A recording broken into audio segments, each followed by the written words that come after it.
The coronavirus pandemic has plunged Europe into crisis mode once again. How the bloc responds to the emergency is under observation. From the outbreak of disinformation online to passing emergency measures that give sweeping powers to the ruling party, the European Union faces unprecedented challenges. To discuss all this, my guest is the Vice President of the European Commission for Values and Transparency, Věra Jourová. Most of us are giving up some of the freedoms that we have to fight the virus, but how far could member states go in policing us to protect public health? At this moment, we have 20 countries which have these special emergency regimes. Your question is about how far they should go. There is a principle that even in emergency situation, the measures taken by the governments, which have strengthened powers, should be only strictly necessary, proportionate and limited by concrete deadline, and to be under very strict parliamentary control. It means the control from the citizens' side through the representatives of the parliament, and of course also the media have to do their job. So these are the parameters, and that's what we are watching now. We are monitoring the regimes in all the member states. Now there will be probably new measures. Some governments would like to track the mobile phones of the population to track actually the pandemics. Are there data protection worries from your side? Not at this moment. It applies also for the use of these tools. We want the people to give specific informed consent for being the part in using such tool. For this digital solution, which we see evolving in almost in all the member states, applies the same thing as for the emergency regimes. They must not be with us forever because these are specific measures for emergency period. Do you think that the coronavirus will reshape European democracies? I think that this is the game changer in many ways. And the optimists say that after the crisis, we need to start creating something new, especially the digital world, which is now helping so much to get over this crisis, should gain new dynamism. But on democracy and rule of law and fundamental rights, I would really plea for coming back to the old normal, because we had and we have still the best system which we have ever invented for the society. Dictatorships showed in the history that they are against the people, and there were too many victims. And so that's why we really have to try hard to keep democracy, to keep the limitation of powers in the member states by their own decisions. But this is very important that we come back.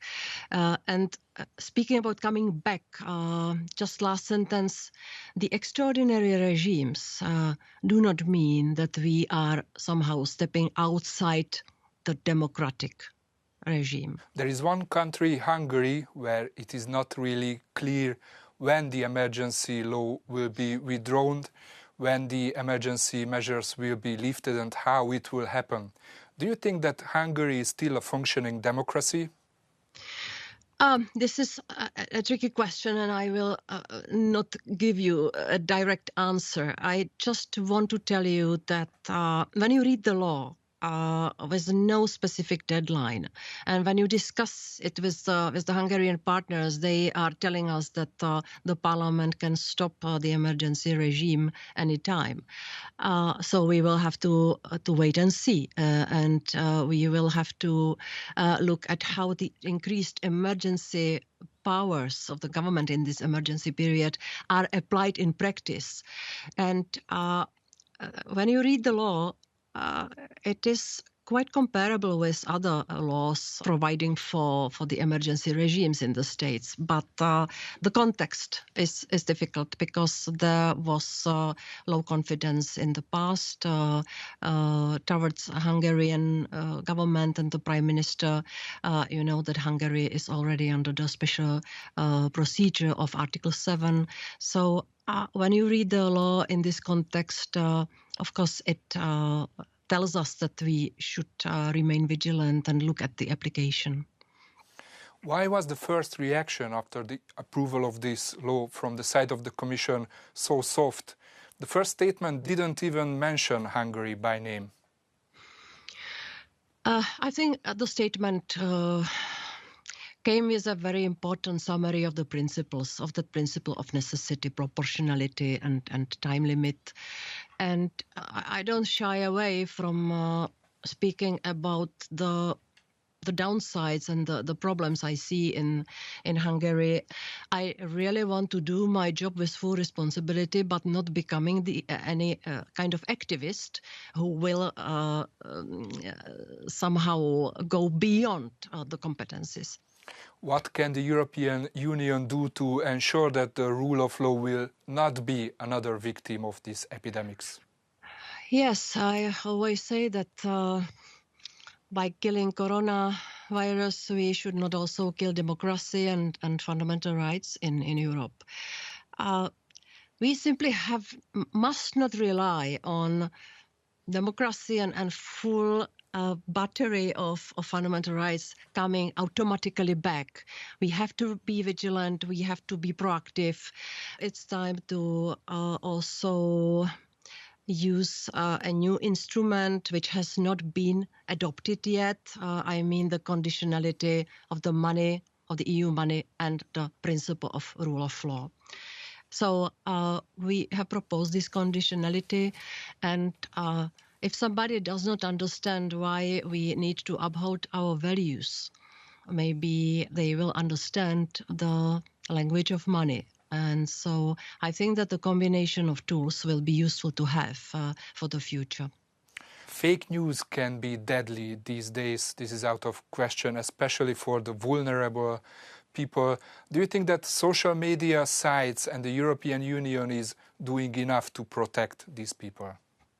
The people who are in stress, they can be easier to manipulate, and they can be easier to threaten and to be offered a very immoral and sometimes even illegal offers of some products. And this is the time to act against all these unfair practices.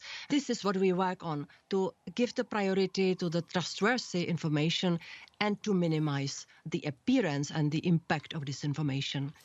And which countries are the most active in spreading disinformation, according to you? And how can the EU fight them?